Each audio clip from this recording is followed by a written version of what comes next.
I'm simply a fan of and an advocate for natural hair, and I do research all on my own just for the fun of it. I highly recommend that you do your own research first. Make sure you do your patch tests, do all of that kind of stuff. Don't just go and do some random thing that some person on YouTube told you to do, okay? 9 times out of 10, they're probably not licensed. They're just fanatics, and they're really passionate about what it is that they do, but it doesn't mean it's going to work for you, okay? Listen to your body, please.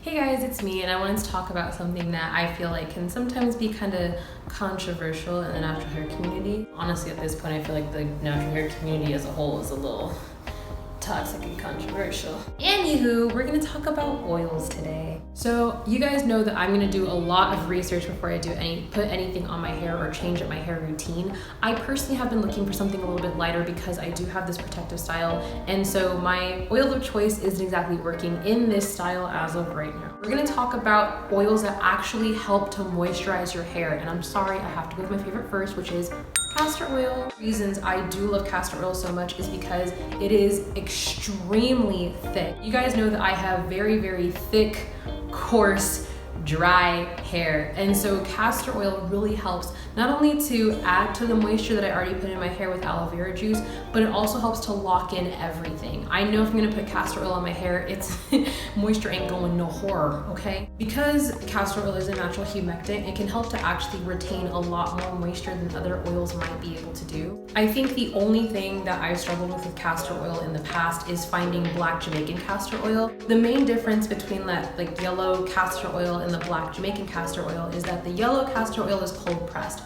So it's taken straight from the nut, taken straight from the nut, and it's cold pressed, and that's how the oil is made. For black Jamaican castor oil, and the process originated in Jamaica, which is why it's called black Jamaican castor oil, the nut is actually roasted before it's been pressed into the oil. Now, at least where I live, it's very difficult to find black Jamaican castor oil that's pure. A lot of times when I go into stores and I try to find black Jamaican castor oil, there's a ton of other oils that's mixed into it. As a person who wants to know everything that's going into and onto my body, that's very, very frustrating when a seller tells me that they're selling me something and they're actually selling me a lot of different things that I didn't even ask for. There are some brands that do hold just pure black Jamaican castor oil. This one is one that I found, and right now it is my favorite whenever I can get my hands on it. Moving on to my second oil of choice. This is going to be a little bit of a lighter oil. I feel like it's better for people who do still have like hair that's on the thicker side, hair that's on the drier side. I used to use this in my childhood, and that's olive oil. I was relaxed from the ages of 2 to 19 years old. And I remember distinctly my mother would always use organic root stimulator hair products, and all of their hair products were heavily infused with olive oil.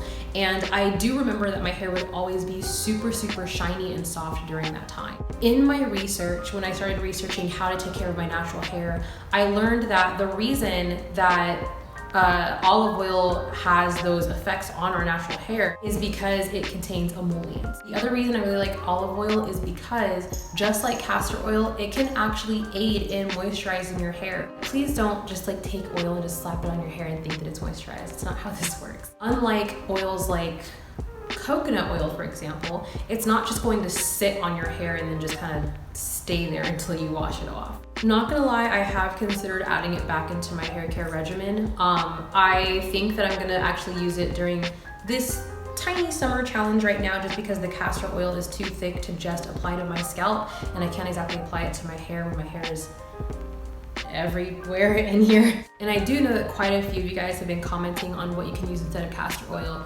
If you do have drier hair or thicker hair still, but castor oil is too heavy, I highly recommend using olive oil instead. I understand that not all of us have dry hair. Not every person of color or person with naturally curly hair is gonna have dry hair, nor are we all gonna have thick hair.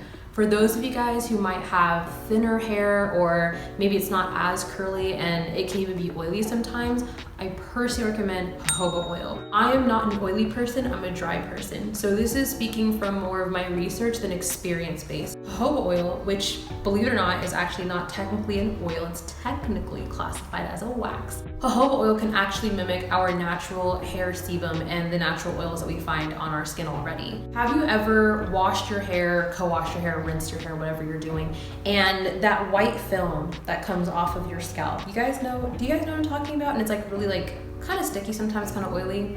That's natural and it's your hair sebum. Your skin is going to take that as, hey, we've overproduced and we need to stop. And so when you add jojoba oil and your skin thinks it's too much, your skin then stops to help with the problem. Like the other two, it's one of those very few oils that can actually penetrate your hair strand. I really hope that this video has helped you guys. Like I said, I get a lot of comments talking about how I need to stop using castor oil. No. Or asking what they can use in lieu of castor oil. Let me know if that works for you guys. If you guys have any other questions while we're on this journey and doing this challenge together, please leave them down in the comments because I read all of y'all's comments and I love seeing them. And I'll see you guys in the next one. Bye.